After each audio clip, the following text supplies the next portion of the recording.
ada ujian. Ibadah-ibadah yang kita lakukan biasanya penuh dengan ujian.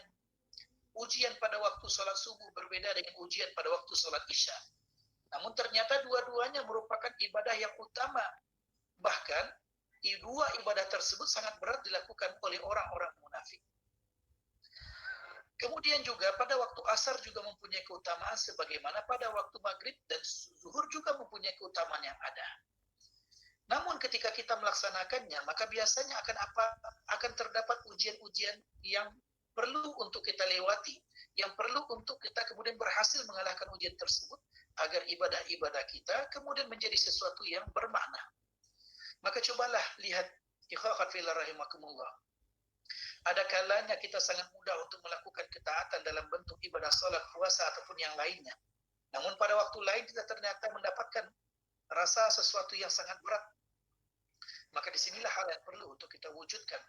Bahwasanya niat ikhlas kita mengharapkan keridhaan Allah membuat langkah-langkah kaki ini akan terasa mudah untuk kita gerakkan dalam ketaatan. Jangan sampai langkah-langkah kaki ini, jangkauan tangan ini, pikiran ini akan lebih mudah untuk kita wujudkan dalam bentuk kemaksiatan, dan jangan sampai itu yang terjadi. Yang sangat dianjurkan adalah ketika semua apa yang Allah titipkan kepada kita bisa kita manfaatkan untuk ketaatan kepada Allah Subhanahu wa taala. Maka jadikanlah bulan Muharram ini sebagai bulan pembuktian bagi kita bahwasanya kita ingin untuk mendapatkan amalan-amalan mulia. Di antara amalan mulia yang seperti dikatakan dalam hadis tadi, sebaik-baik puasa setelah bulan Ramadan adalah bulan Muharram.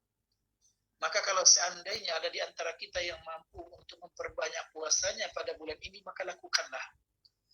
Terutama bagi ikhwah-akhwat pada masa-masa transisi sekarang ini. Kalaulah tidak dikatakan masa puber, masa transisi.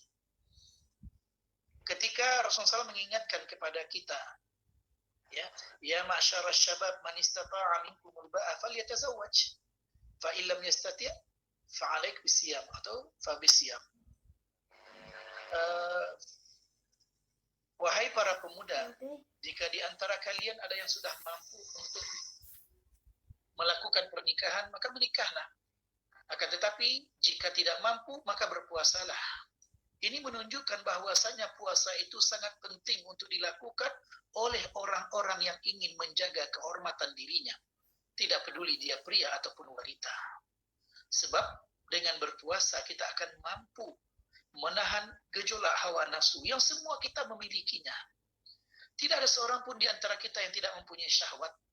Akan tetapi yang salah adalah ketika kemudian memperturutkan syahwat tersebut atau hawa nafsu tersebut, atau kemungkinan yang terjadi adalah ketika syahwat begitu menjadi panglima dalam kehidupan ini. Oleh karenanya, ikhwah, akhwat fillah rahimakumullah, ketika Allah Subhanahu wa taala memberikan kemudahan kepada kita untuk hidup dan berada pada bulan mulia ini, maka jadikanlah amalan-amalan terbaik kita adalah amalan-amalan yang akan mengantarkan kita kepada ketaatan selalu. Dan tentu bukan sesuatu yang mudah. Sebagaimana juga Rasulullah SAW ingatkan bahwasanya seutama-utama salat setelah salat fardu itu adalah salat malam. Maka kemudian jadikanlah salat-salat kita kemudian juga bukan hanya sekedar penambah waktu. Jadikanlah salat-salat kita adalah salat kita memaknai bagaimana prosesi kita sebagai seorang hamba di hadapan Allah Subhanahu wa taala. Jangan anggap dia hanya sebagai beban, atau jangan pernah anggap itu hanya sebagai beban dalam kehidupan kita. Akan tetapi jadikanlah salat itu cara kita untuk dapat berinteraksi dan bermunajat kepada Allah Subhanahu wa taala. Ana masih ingat dahulu ketika pertama kali bertemu dengan tarbiyah. Sebelum bertemu dengan tarbiyah ini sesuatu yang berat untuk menghafal Quran. Ketika hafalan Quran mungkin lambat terasa. Sehingga ada dalam frame, karena saya suka matematik, saya suka dengan fisika, saya suka dengan kimia, maka kemungkinan untuk menghafal susah. Maka hati-hati dengan pernyataan seperti ini. Hati-hati dengan persepsi seperti ini. Sebab biasanya dia akan melemahkan diri kita. Ada satu kondisi ketika di Jakarta. Maka salah seorang senior saya kemudian mengatakan, kita menghafal Quran karena ingin menikmati salat-salat kita, terutama salat malam.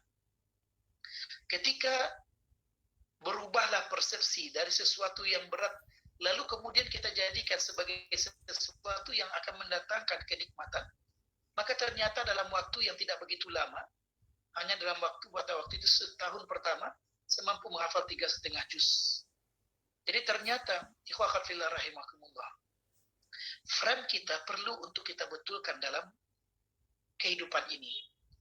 Terutama dalam waktu terbaik kita. Tentang sholat kita mesti kita maknai. Begitu juga dalam menuntut ilmu, jangan sampai kemudian menuntut ilmu hanya sekedar untuk mendapatkan ijazah belaka. Akan tetapi ketika kita menuntut ilmu betul-betul ingin mendapatkan ilmu yang akan menjadi bekal kita dalam kehidupan ini, maka biasanya motivasi kita untuk menuntut ilmu akan lebih besar.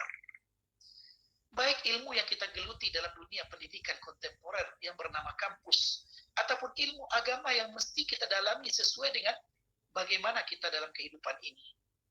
Orang-orang yang berdagang, maka mesti dia pelajari bagaimana kaidah berdagang dalam Islam. Dan bagi kita semua yang melaksanakan sholat dan puasa, kita mesti memahami bagaimana sholat dan puasa yang ada. Sehingga kemudian yang terjadi dalam kehidupan kita adalah bukan karena keterpaksaan kita berada di majlis tertentu, berada pada sidang ilmu tertentu, akan tetapi karena kita betul ingin memberikan atau ingin mendapatkan ilmu yang lebih banyak daripada ilmu yang kita geluti atau ilmu yang ingin kita dapatkan. Ketika kita sudah merasakan kenikmatan, maka biasanya dia akan menjadi sesuatu yang bermakna. Baik, kita kembali kepada apa yang dilakukan pada bulan Muharram. Muharram dari dahulunya merupakan permulaan tahun. Tapi awal permulaan Hijriyah, perhitungan tahun dimulai pada tahun hijrahnya Nabi Muhammad SAW. Walaupun Nabi Muhammad SAW hijrahnya bukan pada bulan Muharram, tapi momentumnya pada waktu itu dijadikan sebagai awal permulaan Hijriyah. Dan ketika 1442 Hijriah ini, maka kita perlu untuk kemudian mengingat lagi apa yang dikatakan oleh para ulama. Apa yang dikatakan oleh para ulama? Ya. Umar bin Khattab pernah mengatakan, hasibu anfusakum qabla an tuhasab. Hitung-hitunglah dirimu, evaluasilah dirimu sebelum engkau dievaluasi. Oleh karenanya, ikhwah fillah rahimakumullah, kalau kita sudah mengatakan bahwasanya kita perlu mengevaluasi, maka yang kita perlu evaluasi adalah kekurangan-kekurangan kita agar kemudian kita mendapatkan keutamaan. Agar kita bisa menutupi kekurangan-kekurangan yang ada dan memaksimalkan kemampuan-kemampuan terbaik kita. Maka inilah dikatakan dengan ungkapan man kana yaumuhu khairu min amsihi. Ya, orang yang terbaik itu adalah orang yang ketika hari ininya jauh lebih baik daripada hari-hari sebelum ini. Kalaulah ini kita jadikan sebagai syiar dalam kehidupan ini, maka mudah-mudahan kebaikan demi kebaikan akan bisa untuk kita rasakan.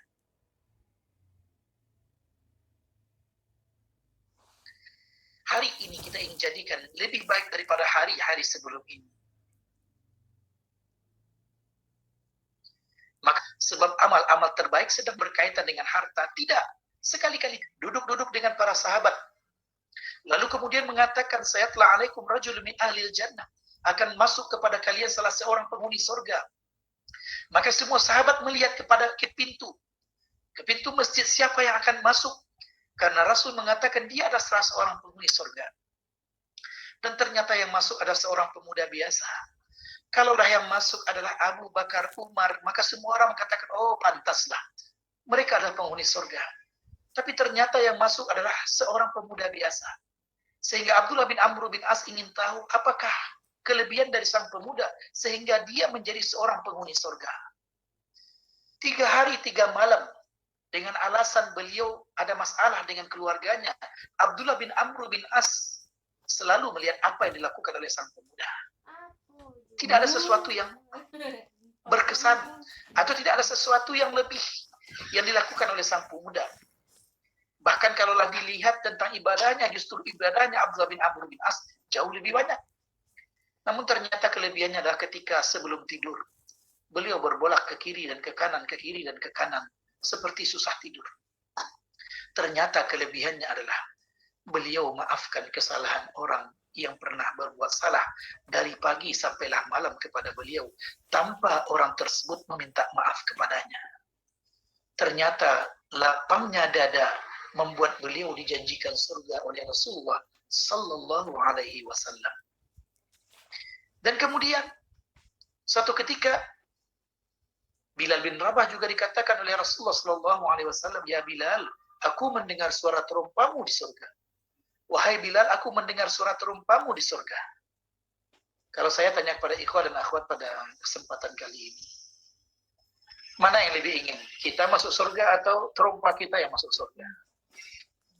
Biarlah terumpa kita tinggal di dunia asal kita bisa masuk surga. Qurratillah rahimakumullah. Namun bukan itu yang menjadi permasalahan kita pada malam ini. Ternyata kelebihan Bilal bukan berdasarkan dari harta, karena Bilal termasuk sahabat yang fakir. Beliau sebelumnya adalah seorang budak yang dimerdekakan oleh Abu Bakar As-Siddiq radhiyallahu anhu. Apa kelebihannya? Beliau biasa. Setelah batal wudhunya, maka beliau berwudhu lagi. Dan kemudian sholat sunat 2 rakaat yang dinamakan dengan 2 rakaat wudhu. Rak'atayil wudhu. 2 rakaat wudhu. Ternyata kelebihan Bilal, beliau gunakan tenaganya, beliau gunakan semangatnya, obsesinya dalam hidup untuk kemudian membiasakan kebaikan selalu. Apakah perlu kepada harta? Tidak. Ini perlu kepada semangat dan keistiqomahan. Walaupun kita juga tidak nafikan bahwasanya ada sahabat seperti Utsman bin Affan radhiyallahu anhu, yang mana Utsman bin Affan radhiyallahu anhu mendapatkan janji surga setelah apa yang dilakukannya kepada penduduk Madinah ketika penduduk Madinah diuji dengan kekeringan, sehingga sampai pada waktu itu semua sumur kering kecuali satu sumur yang dimiliki oleh orang Yahudi yang bernama Ruma. Orang Yahudi ini kemudian menjual airnya sehingga kemudian mengakibatkan kesusahan kepada fakir miskin kota Madinah karena tidak mampu membeli air, dan satu-satunya sumur yang berisi air hanya sumur yang dimiliki oleh orang Yahudi tersebut, oleh Utsman bin Affan. Maka kemudian beliau beli sumur tersebut dengan harga yang berkali lipat. Dan setelah beliau miliki sumur tersebut milik berdua dengan Yahudi, maka beliau wakafkan waktunya atau beliau berikan wakaf di jalan Allah Subhanahu wa taala. Sehingga kemudian menjadi milik beliau sepenuhnya. Maka dijadikan wakaf baik yang ada di bawahnya air yang ada di sumur tersebut ataupun yang ada di atasnya pohon-pohon kurma yang ada. 14 abad yang lalu Utsman bin Affan telah meninggal dunia, tapi sampai sekarang pahalanya tetap beliau dapatkan. Berasal dari harta yang beliau miliki. Silahkan kalau ikhwan dan akhwat ingin menjadi kaya, tapi jadikanlah kayanya seperti Utsman bin Affan radhiyallahu anhu. Silahkan para ikhwan dan akhwat ingin menjadi kaya, tapi jadilah kayanya seperti Abdurrahman bin Auf. Jangan sampai kita ingin menjadi kaya lalu yang kita tiru adalah Qarun. Maka ini merupakan satu bentuk kehinaan yang kita dapatkan, karena ternyata bukan itu yang menyamakan kita, akan tetapi ternyata itulah yang kemudian membuat kita berada pada jurang kesiksaan atau jurang kenistaan yang ada. Oleh karenanya, bulan Muharram ini merupakan awal permulaan bulan. Hari berganti hari, minggu berganti minggu, bulan berganti bulan, dan tahun berganti tahun. Suatu hal yang biasa kita dapati dan suatu hal yang alami. Dan tidak ada yang perlu untuk kita rayakan tentang pergantian tahun yang ada. Akan tetapi ada sesuatu yang perlu untuk kita letakkan di dalam satu hati sanubari kita yang paling dalam. Obsesi. Untuk menjadikan tahun ini lebih baik daripada tahun-tahun sebelumnya. Orang kalau tidak punya obsesi, maka cenderung dia tidak akan bisa memanfaatkan kelebihan yang dia punya. Dan dia tidak akan mampu menutupi kekurangan yang dia miliki. Karena dia tidak tahu kekurangan dan kelebihan yang dia miliki. Akan tetapi bagi orang-orang yang ada obsesi dalam hidup ini, bagi orang-orang yang memiliki obsesi dalam hidup ini, maka mudah-mudahan obsesinya akan membuat dia ingin selalu menjadi yang terdepan. Ini minta maaf, bisa direkam atau ada yang merekam?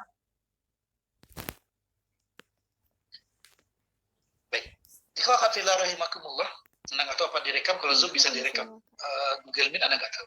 Oh, ada baik. Terima kasih banyak Siti. Ikhwah fillah rahimakumullah. Dalam konteks ini maka kemudian kita akan dapati bagaimana kemudian obsesi seseorang itu akan menjadi kekuatan dalam kehidupan. Belajarlah dari seorang yang bernama Asiyah, istri Firaun. Diabadikan dalam Al-Quran, dalam surat At-Tahrim ayat kedua terakhir. Ketika Allah memberikan perumpamaan bagi orang-orang beriman, maka perumpamaan tersebut diberikan kepada istrinya Firaun. Apa kelebihan istri Firaun? Sehingga diabadikan dalam Al-Quran. Ternyata kelebihannya ada pada obsesi yang beliau miliki. Rabbi binili indaka baitan fil jannah. Ya Allah, bangunkanlah untukku istana di surga. Beliau berharap kepada Allah bukan hanya sekedar masuk surga, tapi obsesi tertingginya adalah Allah jadikan untuknya ada istana di surga. Oleh karenanya dalam hidup ini jangan sampai mental kita adalah mental pecundang. Jangan sampai semangat kita adalah semangat orang kalah. Jadikanlah kehidupan ini sebagai sarana bagi kita untuk berfastabikul khairat dan kita ingin menang di dalamnya.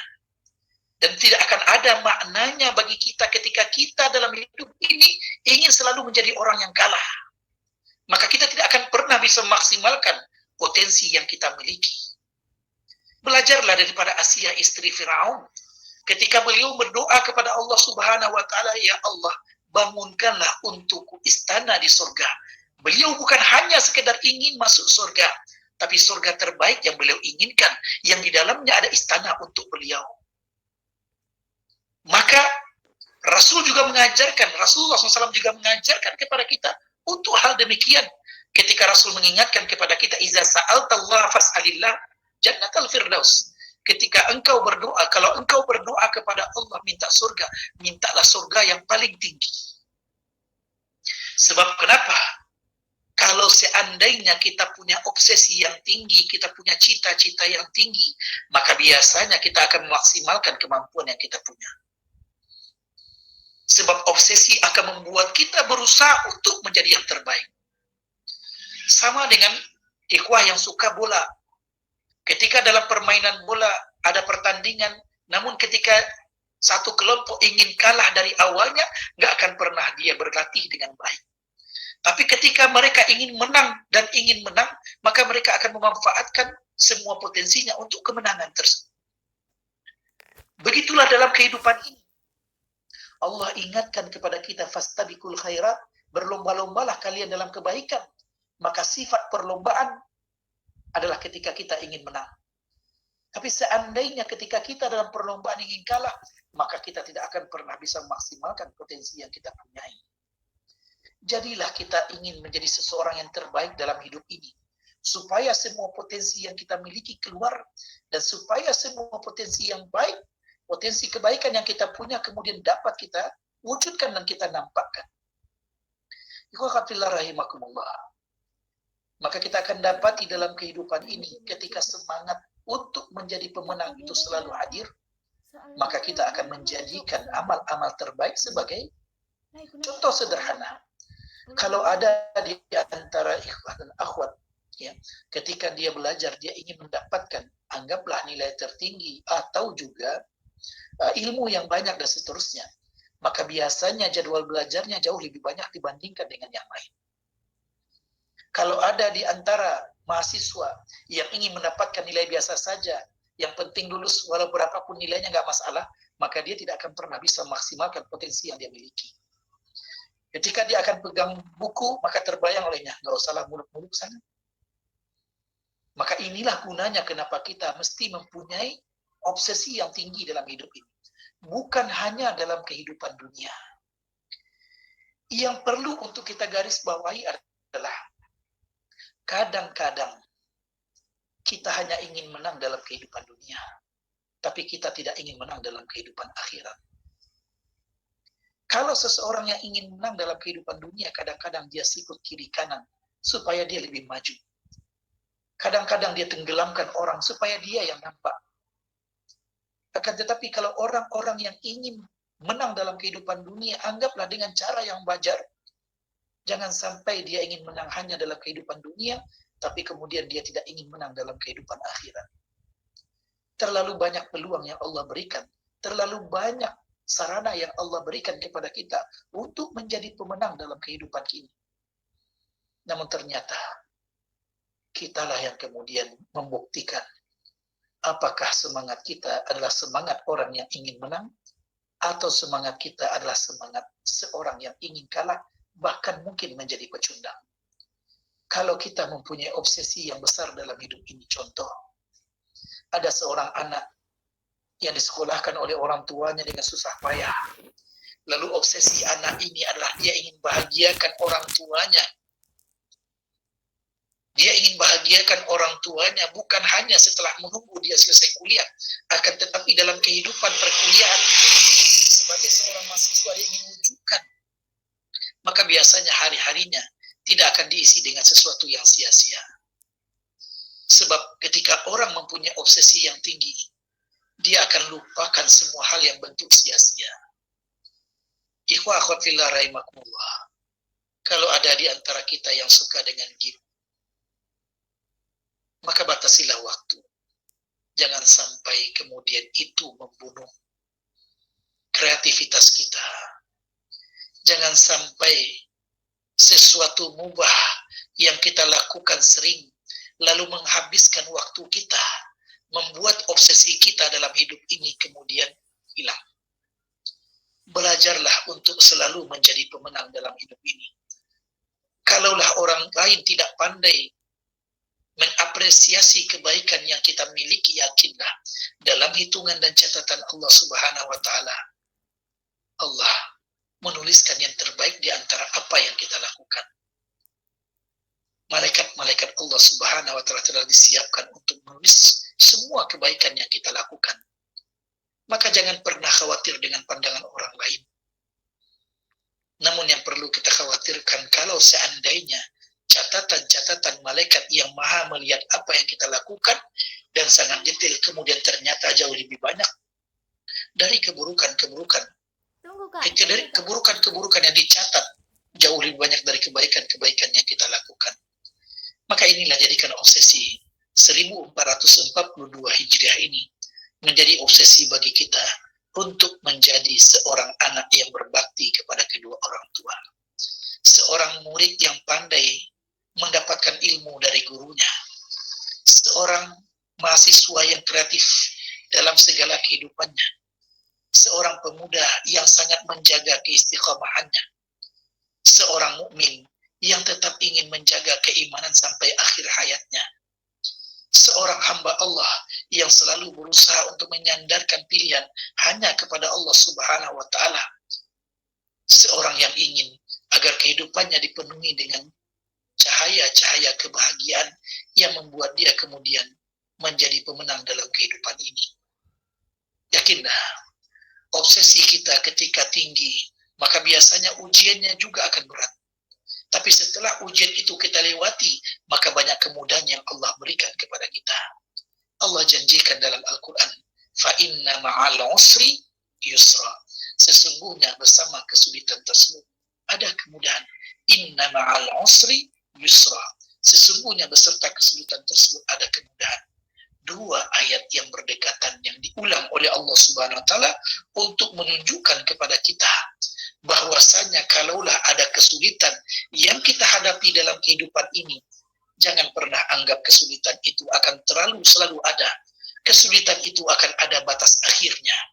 Kesulitan itu akan ada solusi yang Allah persiapkan untuknya. Maka kemudian jangan jadikan kesulitan itu menjadi pelemah semangat kita. Akan tetapi jadikanlah kesulitan-kesulitan yang kita temui sebagaimana dahulu sahabatnya bertemu dengan pasukan Al-Ahzab. Hadza ma wa'adana Allahu wa Rasul. Inilah yang dijanjikan oleh Allah dan Rasulnya. Apa yang dijanjikan oleh Allah dan Rasulnya? Bagi orang-orang yang istiqamah, maka akan ada ujian yang Allah berikan supaya kemilau cahaya permata itu tetap sesuatu yang berkilau. Maka jadikanlah semangat kita adalah semangat orang yang ingin menang dalam hidup ini. Baik ikhwah fillah rahimakumullah, karena panitia membatasi waktu pertemuan presentasi Ana hanya sampai 8.45, dan setelah itu kita sambung dengan tanya jawab 15 menit ke depan. Silakan kalau ada di antara ikhwan dan akhwat yang ada pertanyaan, falyatafaddal masykur. Baik, ada yang bertanya, Khairara, langsung anak jawab baca atau antum yang bacakan lagi? Baik. Assalamualaikum Ustaz, Ana mau bertanya, entah kenapa hubungan saya kurang baik dengan dosen pembimbing skripsi saya. Padahal saya dan teman memasukkan judul yang sama di waktu yang sama, tapi entah kenapa dosen menyuruh kembali ke proposal yang lama dan tidak melanjutkannya, Bang. Sedangkan teman saya diperbolehkan padahal kami memiliki kesalahan di waktu yang sama. Apalagi keadaan corona yang tidak bisa melakukan penelitian di sekolah, mengingat jika saya harus kembali ke proposal yang lama. Baik. Minta maaf, yang terakhir baru bacakan. Ikhwah khatillah rahimakumullah. Belajarlah dalam kehidupan kita untuk selalu melihat dari sisi positif. Sebab kenapa? Ini akan menjadi energi. Kalau kita selalu berpikiran positif, maka yakinlah energi positif kita nggak akan pernah habis. Energi kita nggak akan pernah habis. Boleh saja, minta maaf, ini Anda yang berikutnya. Boleh saja seorang mahasiswa yang bertemu dengan dosen yang killer, ya dalam tanda kutip ya killer, yang mungkin memberikan nilai yang susah kepada mahasiswanya dianggap sebagai satu keburukan. Tapi kalau cara pandang positif kita, maka biasanya akan ada energi bagi kita untuk menghadapinya. Apa itu pikiran positif? Terlalu banyak karenah orang dalam kehidupan ini. Terlalu banyak sikap orang dalam kehidupan ini. Maka dosen dengan tipikal seperti itu akan membuat kita lebih mudah untuk berhadapan dengan orang di luar sana, di luar kampus kita yang mempunyai beragam-beragam sikap. Maka kalau kita mampu kemudian menjadikan ini sebagai tantangan bagi kita untuk membuktikan dengan tipikal dosen seperti ini saya bisa berhasil, maka biasanya kita akan mempunyai satu kekuatan. Tidak akan pernah halangan apapun akan membuat kita lemah. Poin pertama, tetaplah berpikir positif. Walaupun nanti dicoret oleh dosen tersebut, walaupun banyak masukan yang ada, tapi ingatlah, mungkin ini caranya bagi kita untuk mendapatkan ilmu yang lebih dalam. Ana masih ingat dahulu, ketika di Malaysia, ingin menyelesaikan tesis yang ada. Ada satu hal yang dilakukan dosen membuat Ana nggak ingin lagi melanjutkan kuliah pada waktu itu. Namun ternyata ada ungkapan, salah satu ungkapan ikhwah yang masih Ana ingat sekarang di Malaysia tersebut, dengan semangat tadi. Maka kemudian Ana buktikan 3 bulan setelah itu Ana mampu menyelesaikan tesis. Jadi prinsipnya ikhwah khatillah rahimakumullah, jangan pernah jadikan rintangan apapun di depan kita melemahkan kita. Ambillah sisi positifnya. Kalau kita hanya kemudian menyesali dan kemudian meratapi apa yang dilakukan oleh dosen tersebut, maka kemudian kita nggak akan pernah bangkit untuk membuktikan bahwasanya kita mampu.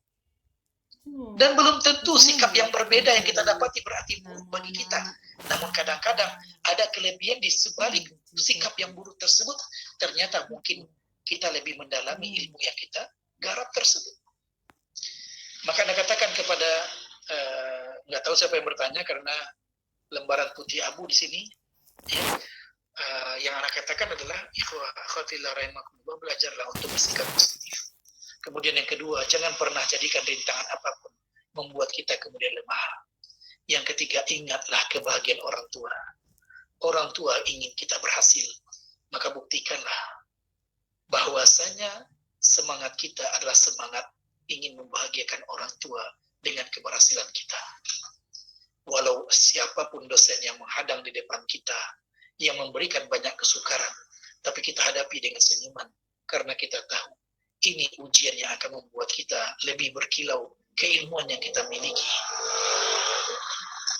Banyak orang-orang sukses sebelum kita, tapi yakinlah, bukan berarti mereka sukses tanpa ada rintangan. Bahkan mungkin rintangan yang mereka hadapi jauh lebih berat daripada rintangan kita.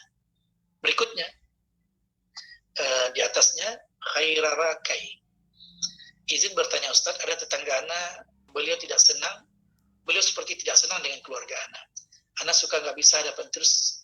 Ana suka nggak bisa hadapin terus. Ana keinget ada hadisnya, yang mana ada sahabat yang diganggu tetangga, lalu ia bertanya kepada Nabi. Terus Nabi bilang, pulanglah dan keluarkan barang milikmu ke jalan. Jadi Ustaz, apa bisa Ana lakukan kayak gitu Ustaz? Mohon penjelasannya. Betul, Nabi pernah melakukan hal demikian ketika sahabat bertanya, tapi ketika sahabat tersebut sudah banyak. Saya nggak tahu apa kondisi tetangga yang dalam tanda kutip menyebalkan tersebut, dan berapa lama sudah terjadi, dan kemudian apa saja. Kalau silakan Japri, nanti kalau seandainya ada waktu silakan WhatsApp saya, tapi mungkin saya minta maaf nggak bisa langsung, kadang-kadang terbalas. Kadang seperti ini WhatsApp masuk, kemudian saya buka, kemudian lupa untuk balasnya. Tapi insya Allah Anda akan berusaha untuk balas.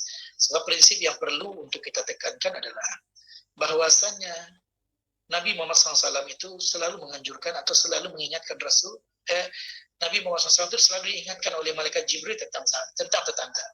Sampai-sampai kemudian para sahabat mengatakan sampai-sampai kemudian Rasulullah mengatakan jangan-jangan tetangga adalah merupakan ahli waris. Ya, namun ternyata tidak.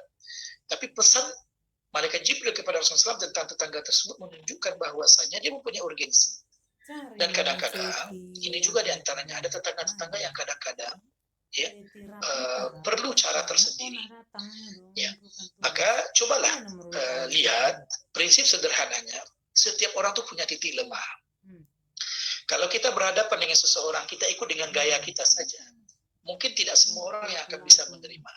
Maka cobalah lihat dan belajarlah untuk menjadi dewasa. Apa maksudnya belajar menjadi dewasa? Cobalah lihat, anak-anak ketika bertengkar, maka dia akan egonya sangat tinggi. Ya, cobalah diambil mainan kawan waktu kecil gitu ya, dia akan berontak dan kemudian akan terjadi pertengkaran mulut dan seterusnya. Tapi semakin dewasa seorang, semakin dia kadang-kadang bisa untuk menekan egonya. Tujuannya apa? Tidak lain dan tidak bukan. Kadang-kadang ada keinginan lebih besar daripada hal itu yang membuat kita tidak mau jatuh dalam kesukaran tadi. Makanya katakan dialah, masing-masing orang itu punya kelebihan.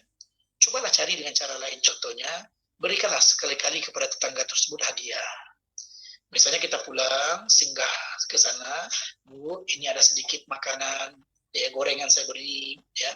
Baru kita ke rumah kita, misal gitu ya. Apalagi kalau kita tahu anaknya suka apa, yakinlah, peganglah kaidah. Al-qulubu majbulatun ila man ahsana ilaiha. Hati itu mudah tertarik dengan orang yang berbuat baik kepadanya. Maka cobalah tebar kebaikan. Mudah-mudahan kebaikan demi kebaikan tersebut akan membuat luluh hati orang-orang yang mempunyai kadang-kadang dengki kepada kita atau kadang-kadang ingin berbuat buruk kepada kita. Sebelum kita melanjutkan kepada hadis tadi ya, jadi Rasul pernah menyuruh sahabat tersebut mengeluarkan barang-barangnya. Sehingga orang heran, setiap bertanya kenapa, lalu dibilang ya tetangganya menyakiti dia. Lalu karena nggak tahan dengan posisi negatif dalam pandangan orang lain, ya, sebab hal seperti itu akan membuat orang tertekan ya karena orang lain tahu gitu. Tapi situlah posisinya akhirnya kemudian dia mengatakan masukkanlah barang-barangmu lagi, aku tidak akan pernah menyakiti. Tapi yang ingin saya katakan sebelum kita mengambil opsi tersebut, ya, sebelum kita mengambil opsi tersebut, cobalah opsi yang lain dah. Ya. Baik, anak kira mungkin demikian. Silakan kalau ada yang lain. Waktu kita 8.53 masih ada 7 menit lagi, walaupun dari panitia ada closing statement, ada kesimpulan, ada doa dan ada penutup.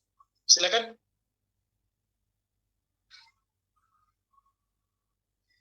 Baik, izin bertanya Ustaz. Apa lagi? Kok khairake sering ini? Assalamualaikum Ustaz, ada Sofia Anggraini. Izin bertanya Ustaz, bagaimana cara kita agar semangat untuk menjadi pemenang ini membara selalu di hati Ustaz? Karena pada saat ini kita berada di lingkungan yang berbeda, banyak waktu yang dibuang sia-sia, ada sifat futur dan sering menggerogoti tubuh Ustaz.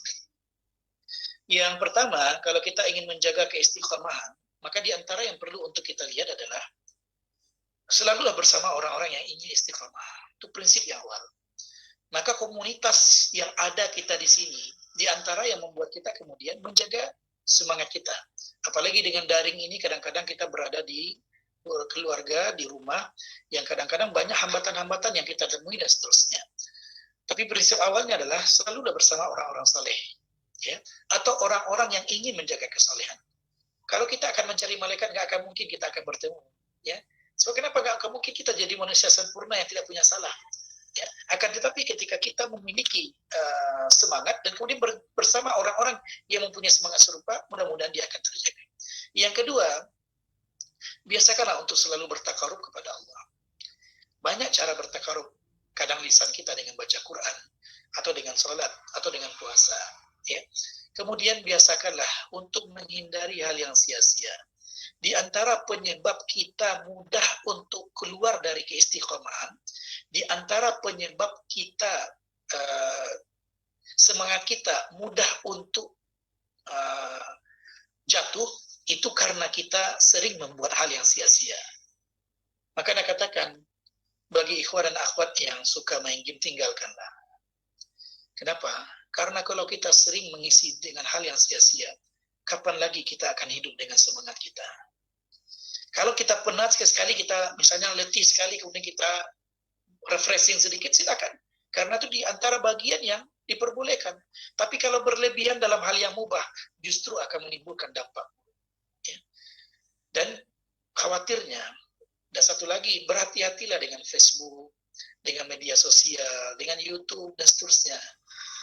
Ada sisi positifnya, ambillah sisi positif tersebut. Tapi ada sisi negatifnya. Apa sisi negatifnya? Kadang-kadang kita hanya membaca, menonton saja yang bisa kita lakukan. Padahal banyak. Jadi kalau misalnya ada tontonan, pilihlah kira-kira sisi mana yang akan menimbulkan dampak kebaikan. Cobalah lihat film-film yang akan menimbulkan semangat bagi kita. Ya, sekarang sudah banyak film-filmnya. Muhammad Al-Fatih sudah mempunyai film. Bahkan perang Ainun Jalut sudah juga ada. Khalid bin Walid sudah tampil. Banyak lagi film-film yang ada. Sehingga ini menjadi, jangan sampai film-film kita akan film yang menimbulkan syahwat. Ya, kemudian yang berikutnya banyak bacaan-bacaan yang kita baca. Ya, kalau ada di antara ikhwan-ikhwan agak hobi dengan IG, maka lihatlah IG siapa yang bisa memberikan ilmu kepada kita. Betul, bukalah, tapi jadikanlah sebagai sesuatu yang bermanfaat. Jangan sampai kita larut dengan sesuatu yang sebenarnya. Baik, waktu juga, minta maaf, sebentar lagi sudah habis waktunya.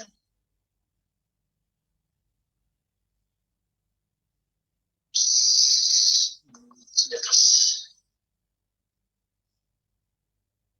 Assalamualaikum. Waduh, atas lagi udah sini. Bismillah, saya Wulan izin bertanya Pak Ustaz. Apa yang harus Anda lakukan ketika kakak perempuannya sudah tidak ada ghirah lagi untuk menikah? Padahal beliau baru saja dikhidbah oleh saudara-saudara ikhwan dan beliau menerimanya. Beliau juga mengatakan beliau pasrah kepada Allah dan waktu pernikahan tinggal beberapa bulan lagi.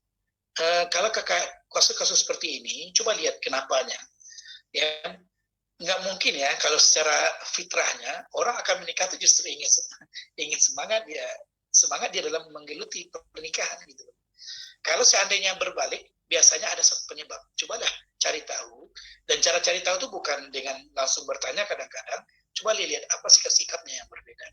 Ya, dan ini di antara hal yang mungkin membantu kita dalam menyikapi hal tersebut.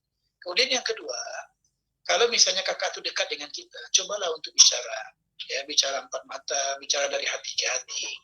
Mungkin saja hanya persepsi kita, ya. Dia ingin menyembunyikan semangat dia, lalu di depan mata kita, kemudian beliau hanya ingin menunjukkan biasa, ya. Kadang-kadang seperti itu. Kemudian menyerahkan diri kepada Allah itu betul, itulah istikharah tentang pilihan. Tapi istikharah akan membuat kita kemudian ingin berikhtiar terbaik untuk mendapatkan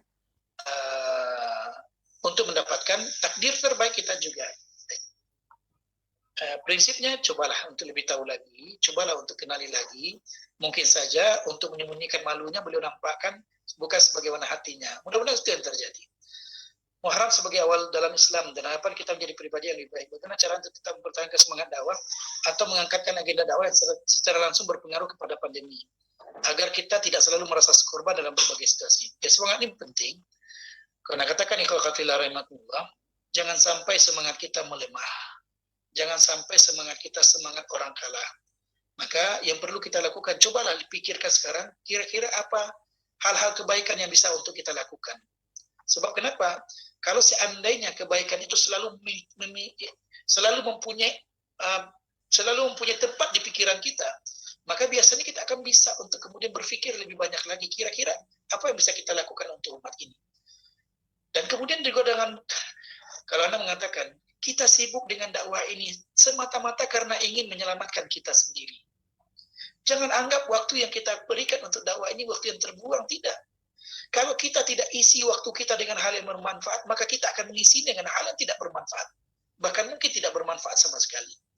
Maka jadikanlah semangat kita untuk memberikan yang terbaik, ini bagian daripada semangat kita untuk bagian yang terbaik dalam kehidupan kita. Baik, saya Febrizka Ananda dari bagaimana caranya untuk tetap mempertahankan semangat dakwah atau meningkatkan agenda? Oh, udah sama. Doanya nanti mohon dipimpin. Udah diingatkan tentang doa nih karena waktu sudah habis pas jam 9. Baik, ikhwah akhwat fillah rahimakumullah, mari sama-sama kita beristighfar.